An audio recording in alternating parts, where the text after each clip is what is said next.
కొట్టి తెలంగాణ ప్రజలు మిమ్మల్ని తరిమి కొట్టిరని మర్చిపోకండి. ముఖ్యమంత్రి రేవంత్ రెడ్డిపై అనుచిత వ్యాఖ్యలు చేస్తే ఊరుకునేది లేదని బీఆర్ఎస్ నేతలకు హెచ్చరిస్తున్నామని ఎమ్మెల్సీ బాల్మూర్ వెంకట స్పష్టం చేశారు. మీడియాతో మాట్లాడుతూ జూబ్లీహిల్స్ ఉప ఎన్నికలతో పాటు స్థానిక ఎన్నికల్లోనూ ప్రజలు బీఆర్ఎస్కు స్పష్టమైన బుద్ధి చెప్పారని గుర్తు చేశారు.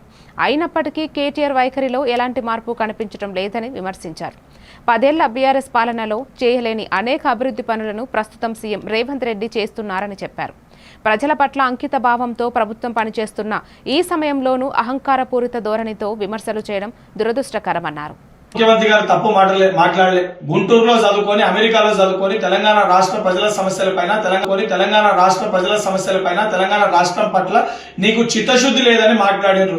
నువ్వు సోయి లేకుండా బీఆర్ఎస్ పార్టీని ఆంధ్రప్రదేశ్ లో పెట్టినప్పుడు బీఆర్ఎస్ పార్టీ అక్కడ ఏదైతే రాజకీయ లబ్ధి కోసము నన్ను ఆంధ్రప్రదేశ్ ప్రజలు భీమవరంలో పోటీ చేయమంటారు అని చెప్పి నువ్వే ఒక ప్రసంగంలో మాట్లాడినావు.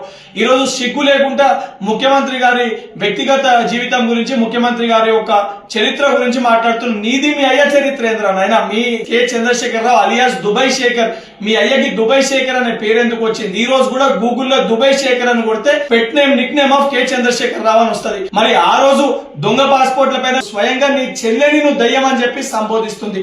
సొంత చెల్లెకి సమాధానం చెప్పుకునే ఒక ధైర్యం లేదా? అడిగే ప్రశ్నలకి సమాధానం చెప్పే సిగ్గు లేదు. ఈ రోజు నువ్వు వచ్చి తెలంగాణ రాష్ట్ర ముఖ్యమంత్రి గురించి మాట్లాడుతావా?